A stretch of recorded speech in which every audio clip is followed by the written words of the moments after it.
नमस्कार साथीहरु, टिच योगेन च्यानलमा म योगेन तपाईहरुलाई स्वागत गर्छु। आज म तपाईहरुलाई विशेष गरी रोमानियाको बारेमा केही नयाँ अपडेटहरु लिएर आएको छु।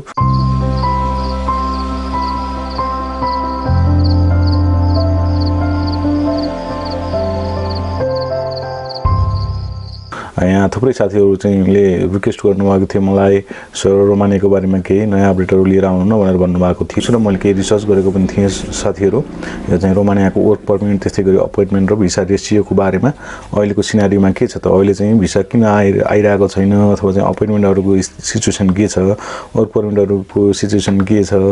अनि अहिले थुप्रै भिसाहरु क्यान्सल भइरहेको छ है साथीहरु। रोमानियाको किन यस्तो भइरहेको छ, किन यति लामो डिले भइरहेको छ भनेर म सम्पूर्ण कुराहरु तपाईलाई बताउने छु। र साथसाथै यदि तपाईहरु अझै पनि यो च्यानलमा नयाँ हुनुहुन्छ भने प्लिज च्यानललाई लाइक, शेयर र सब्स्क्राइब गरिदिनु होला भन्दै म तपाईहरुलाई चाहिँ टपिकमै जानेछु। भिडियो लामो हुनेछ, अरु धेरै कुराहरु डिस्कस गर्दा म पोइन्ट वाइज तपाईहरुलाई राख्ने छु है त। सुरुमा पहिला चाहिँ म तपाईहरुलाई चाहिँ अपोइन्टमेन्टको स्थिति के छ त, अपोइन्टमेन्ट नपाइनेको कारणहरु के हो, अहिले करेन्ट सिनारीमा थुप्रै साथीहरुले भन्नुभएको छ 5-6 महिना भयो अपोइन्टमेन्ट पाइरहेको छैन, वर्क परमिट त आयो तर अपोइन्टमेन्ट पाइदैन सर के भयो भनेर सोध्नु भएको थियो साथीहरुले। अपोइन्टमेन्ट नपाइनुको कारणहरु मेन 4 कारणहरु रहेको छ साथीहरु। फर्स्ट कारण भनेको चाहिँ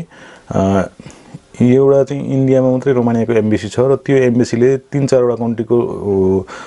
डकुमेन्टहरु हेर्छ है त, अपोइन्टमेन्टहरु हेर्छ। जस्तै नेपाल भयो, श्रीलंका भयो, बंगलादेश, भुटान। यस्तो गर्दाखेरि चाहिँ लोड बढी भयो र लोड बढी हुँदाखेरि चाहिँ उहाँलाई अब त्यहाँ मैले सुनेको चाहिँ वर्करको पनि अभाव छ त्यो एम्बेसीमा,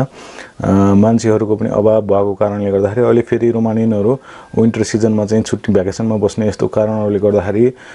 वर्करको सर्टेज, त्यस्तै गरी लोड धेरै, अब चाप धेरै भयो। थुप्रै डकुमेन्टहरु पर्यो तर चाहिँ उहाँहरुले भ्याउनु भएन। 3-4 वटा कन्ट्रीको एकै ठाउँबाट गर्दाखेरि समस्या पर्यो। र चाहिँ अर्को कुरा के भयो त भन्दाखेरि साथीहरु, नम्बर 2 मा मैले भनिहाले तपाईहरुलाई चाहिँ इम्प्लोइहरुको चाहिँ सर्टेज। त्यहाँ अहिले रोमानियन एम्बेसीमा इम्प्लोइजको सर्टेज, इम्प्लोइ कामदारहरु कम भएको र जम्मा अब हप्तामा 5 दिन भनेर काम हुँदैन, 2 दिन छुट्टी हुन्छ है रोमानियन एम्बेसीमा। र चाहिँ इम्प्लोइहरुको सर्टेज अभाव भएको कारणले गर्दाखेरि यो डिले भइरहेको छ भन्ने कुरा आएको छ। अर्को रहेको छ साथीहरु अफ सिजन सुरु है। अहिले रोमानियामा अफ सिजन सुरु भइसकेको छ र चाहिँ कतिपय कम्पनीहरुले आफूले वर्क परमिट दिइसकेको भए तापनि अब एम्बेसीलाई रिक्वेस्ट गरेर अपोइन्टमेन्टहरु नदिदिनु होला किनकि अहिले डिमान्डहरु छैन अथवा चाहिँ क्राइसिस छ भन्ने कुराहरु गर्नुभएको छ। त्यो कारणले पनि तपाईहरुलाई चाहिँ नआएको हुन सक्छ तपाईको अपोइन्टमेन्ट है।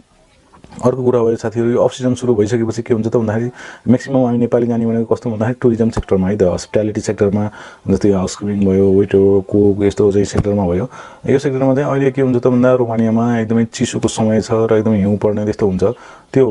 कारणले गर्दाखेरि थुप्रै टुरिस्टहरु छ, त्यो टुरिस्ट लाइनमा चाहिँ टुरिस्टहरु जानु हुँदैन र त्यहाँको चाहिँ त्यो टुरिज्म एरिया पनि एकदमै अलिकति मन्दी लाग्छ साथीहरु यो टाइममा। अर्को के प्रब्लम भयो त भन्दाखेरि चाहिँ यहाँ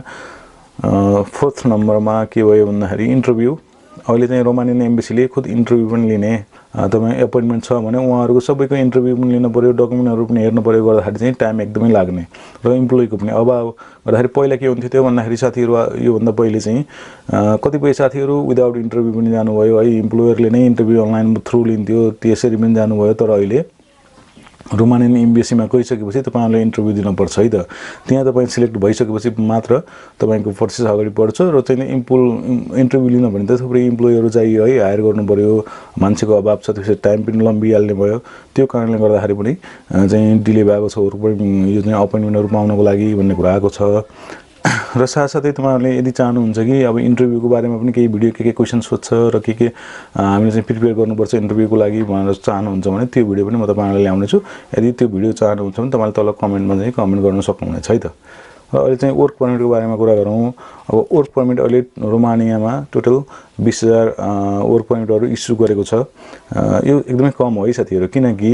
अहिले अफ सिजन सुरु भइसक्यो र चाहिँ जुन अब सिजनल वर्कहरु छ, फार्महरु छ, कन्स्ट्रक्सन लाइनमा भनेकै वर्क परमिट निकालेको छ तर अरु सेक्टरहरुमा वर्क परमिट आएको छैन। यो 20,000 वर्ल्ड वाइड 20,000 भनेको त एकदमै थोरै हो है साथीहरु। र चाहिँ यो अब जुन तपाईहरुले सिजनल वर्कमा लगाउँदै हुनुहुन्छ अथवा चाहिँ फ्याक्ट्री वेयरहाउसहरुमा र चाहिँ कन्स्ट्रक्सनमा भनेदेखि तपाईहरुले लगाउन सक्नुहुनेछ, केही टाइममा भिसा आउन सक्छ है त। वर्क परमिट एक्सपायर हुन जाँदैछ र अपोइन्टमेन्ट पाइराख्नु भएको छैन भने यदि तपाईलाई चाहिँ तपाईले एप्लाई गरेको कम्पनीले उताबाट मेल गरिदियो है मलाई यो मान्छेको सर्टेज छ यो मान्छे मलाई चाहिन्छ प्लिज यो यसलाई अपोइन्टमेन्ट दिनु होला भनेर उहाँलाई मेल गरिदियो भने तपाईले अपोइन्टमेन्ट पाउन सक्नुहुन्छ है उहाँ चाहिँ तपाईको कम्पनीमा वर्करको अभाव छ र चाहिँ उहाँले मेल गरिदिनु भयो दिल्ली एम्बेसीलाई भनेदेखि तपाईले अपोइन्टमेन्ट पाउन सक्नुहुन्छ यदि तपाईको वर्क परमिट एक्सपायर हुन जाँदैछ भने तपाईले आफ्नो कम्पनीलाई एम्प्लोयरलाई चाहिँ रिक्वेस्ट गर्न सक्नुहुन्छ र वर्क परमिटको बारेमा कुरा गर्दाखेरि चाहिँ वर्क परमिट अहिले जम्मा 20,000 जनाको चाहिँ वर्क परमिटहरु इस्यु गरेको छ त्यो पनि कुन लाइनमा अब कन्स्ट्रक्सन लाइनमा भयो अब सिजनल वर्कमा भयो कृषि अथवा चाहिँ एग्रिकल्चर साइडमा अनि फार्ममा यो चाहिँ सेक्टरहरुमा चाहिँ केही एकदमै थोरै 20,000 भनेको त वर्ल्ड वाइड 20,000 भनेको एकदम थोरै हो यो चाहिँ वर्क परमिटहरु इस्यु गरेको छ र तपाईहरुले यो सेक्टरहरुमा चाहिँ एप्लाई गर्दै हुनुहुन्छ भनेदेखि भिसा लाग्ने चान्स छ है साथीहरु अहिले पनि अब भिसा डिले हुनु या चाहिँ भिसा नलाग्नुमा चाहिँ के कारण छ रिजेक्सन एकदमै थुप्रै भइरहेको छ यसमा चाहिँ के कारण छ सर किन भिसा लागिरहेको छैन भनेर सोध्नुहुन्छ भने साथीहरु 5 वटा चाहिँ रिजनहरु राखेको छु मैले यहाँ सबभन्दा पहिला त सुरु अफ सिजन सुरु भइसक्यो यो विन्टर सिजन भनेको अफ सिजन हो युरोपको कुनै पनि कन्ट्रीमा चाहिँ अफ सिजन हो जस्तो यो समर टाइममा अब भिसा लाग्थ्यो त्यस्तो अहिले लाग्दैन है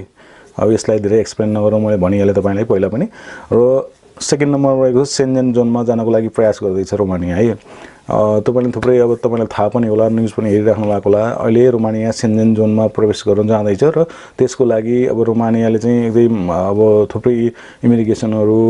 देखि लिएर बोर्डरहरु एकदम टाइट गर्नुपर्ने भएको हुनाले र चाहिँ आफ्नै कन्ट्रीको लागि अब म्यानेजमेन्ट गर्नुपर्ने भएको हुनाले पनि कडाई गरेको छ है यसमा र चाहिँ केही वर्क परमिट तथा भिसाहरु झ्याप्प पहिलाको जस्तो दिएको छैन है र अर्को कुरा भनेको चाहिँ साथीहरु थर्ड नम्बरमा के आउँछ त भन्दा रसिया युक्रेन तथा प्यालेस्टाइन र इजरायलको युद्धले गर्दाखेरि पनि एकदमै इफेक्ट गरेको छ अब तपाई आफै गेस गर्नु होला जब यो रसिया र युक्रेनको युद्ध भइरहेको थिएन त्यस्तै गरी यो हमास र चाहिँ यो इजरायलको युद्ध भएको थियो त्यो पहिला चाहिँ कति धेरै भिसा लाग्थ्यो है रोमानियाको तर अहिले एकदमै कम लागेको नगन्य र कम लागेको छ किनकि यो क्राइसिस भयो है त एकदम युरोपमा चाहिँ एकदमै क्राइसिस अब लडाईले गर्दाखेरि अब चाहिँ अब यो रसिया र युक्रेनको बोर्डरमै पर्छ रोमानिया है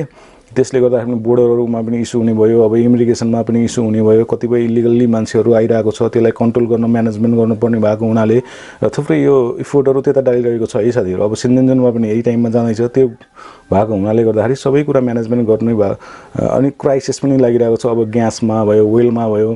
म्याक्सिमम अब खाद्यान्न सामग्रीहरु त्यस्तै ग्यासको पेट्रोलियम सामानहरु ग्यासहरु रसियाबाट आउने भएको हुनाले र रसियामा चाहिँ यस्तो इस्यु चलिरहेको हुनाले पनि यो प्रब्लम आइरहेको छ त्यस्तै प्यालेस्टाइन र इजरायलको युद्धले गर्दाखेरि पनि थुप्रै अब रिफ्युजीहरु त्यहाँ भागेर आउने बोर्डर छल्ने अथवा चाहिँ उहाँहरुलाई पनि सहयोग सपोर्ट गर्नुपर्ने भएको हुनाले पनि अब रिफ्युजीहरु रोमानियामा आइरहेको छ उहाँहरुलाई पनि त काम त दिनु पर्यो चाहिँ जति पनि हामीलाई यहाँ डिमान्ड आउँथ्यो कामहरुको त्यो उहाँहरुकै अब रिफ्युजीहरुले चाहिँ अब परिपूर्ति गरिदिनु भएको छ त्यसैले पनि अब यो इस्यु भइरहेको छ है त अब भिसा नलाग्ने या चाहिँ नआउने भइरहेको छ अर्को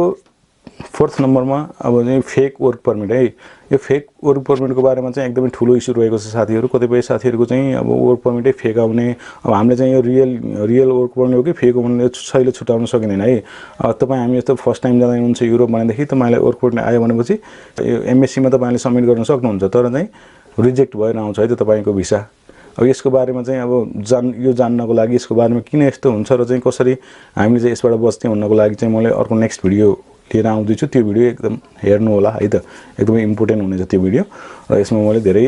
डिस्कस गरिन है त अर्को कुरा रहेको छ साथीहरु वर्क परमिट आएको लामो समय भइसक्यो तर तपाई वर्क परमिट आएको लामो समय भइसक्यो तर तपाईको अपोइन्टमेन्ट डेट एकदमै ढिला पाउनु भयो तपाईले भनेदेखि 3-4 महिना 5-6 महिना ग्याप भयो जस्तो अब तपाईलाई चाहिँ उहाँ कम्पनीमा 1-2 महिना भित्र तपाईलाई एम्प्लोइ चाहिएको हो तर अब तपाईले अपोइन्टमेन्ट डेटै पाउनु भने 5-6 महिना लाग्यो तपाईको अपोइन्टमेन्ट डेट आउन भनेदेखि चाहिँ त्यो टाइमसम्म त कम्पनी तपाईलाई कुरा खाली त बस्दैन तर अरु कुनै एम्प्लोइ ल्याएर अथवा त्यहीको लोकल होस् या अरु कुनै रिफ्युजीहरु त ल्याएर चाहिँ उसले काम लगाउँछ र चाहिँ तपाईको पोस्टमा अरु कुनै आइसकेपछि त उहाँहरुलाई चाहिँ जरुरत भएन कि त्यो तपाईलाई लैराख्ने त्यहाँ है त्यसैले उहाँहरुले चाहिँ रिजेक्ट गरिदिनुहुन्छ तपाईको भिसा किनकि यो डिले भएको कारणले वर्क परमिट अब आएको लामो समयपछि त 3-4 मैले भनिहाले यस्तो इस्यु थुप्रै छ है साथीहरु यो भएको कारणले गर्दाखेरि चाहिँ तपाईहरुको भिसा एकदमै रिजेक्सन हुने या नलाग्ने गरेको छ। अब यो सिनेरियोमा अब थुप्रै साथीले सोध्नुहुन्छ अहिले भिसा लगाउन ठीक छ कि छैन या चाहिँ रोमानियामा अप्लाई गर्न ठीक छ कि छैन भनेर सोध्नु भएको छ र चाहिँ हाम्रो डिले भइसक्यो 5-6 महिना भइसक्यो छ अहिलेसम्म केही पनि आएको छैन इन्फर्मेसन केही पनि आएको छैन भन्नु भएको छ। अहिले के हुन्छ त साथीहरु भनेदेखि अफ सिजनको टाइम छ तपाईले अझै अब 5-6 महिना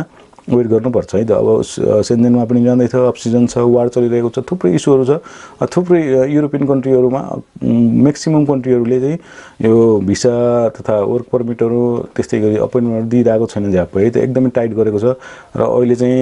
यो रसिया युक्रेन तथा त्यस्तै गरी इजरायल र हमासको युद्धले गर्दा पनि थुप्रै यो युरोपियन कन्ट्रीहरुले आफ्नो बोर्डर र इमिग्रेसन एकदमै टाइट गरेको छ। अब सेल्फ सेक्युरिटीको लागि पनि कन्ट्रीको है त्यसैले चाहिँ डिले भइरहेको छ। र अब मलाई सोध्नुहुन्छ भने तपाईहरुले अहिले यो सिचुएसनमा भिसा एप्लाई गर्न ठीक हुन्छ कि नै अथवा प्रोसेस गर्न ठीक हुन्छ कि नै भनेर सोध्नुहुन्छ भने तपाईहरु होल्ड गर्नुपर्ने छ 5-6 महिना होल्ड गरेर गर्नुभयो। यदि गर्नुभएको छैन तपाईले प्रोसेस गर्नुभएको छैन भनेदेखि चाहिँ 5-6 महिना वेट गर्नु होला। यदि अलरेडी गर्नुभएको छ लेट भइसक्यो तपाईको अथवा 5-6 महिना कुर्नु भइसकेको छ भने अझै 5-6 महिना तपाईले वेट गर्नुपर्ने छ। जब यो चाहिँ सबै प्रब्लमहरु सेटल हुन्छ र चाहिँ सिजनको टाइम आउँछ समर टाइम आउँछ त्यसबेला चाहिँ तपाईको भिसा लाग्छ तर केही टाइम हामीले वेट गर्नुपर्छ भन्दै आजको यो भिडियोमा यति नै। अर्को भिडियोमा यस्तै केही नयाँ अपडेटहरु इन्फर्मेसनहरु पोल्यान्ड पोर्तुगल भयो चाहिँ ग्रीस क्रोएसिया थुप्रै कन्ट्रीहरुको बारेमा मैले अपडेट लिएर आउने गरेको छु साथीहरु। त्यसैले अवश्य पनि च्यानललाई सब्स्क्राइब गर्नु होला साथसाथै तल रहेको बेल आइकनलाई प्रेस गरेर अल नोटिफिकेसनमा क्लिक गर्नु होला यस्तै इन्फर्मेसन पाउनको लागि भन्दै आजको यो भिडियोबाट म बिदा हुन्छु। हस्त नमस्ते।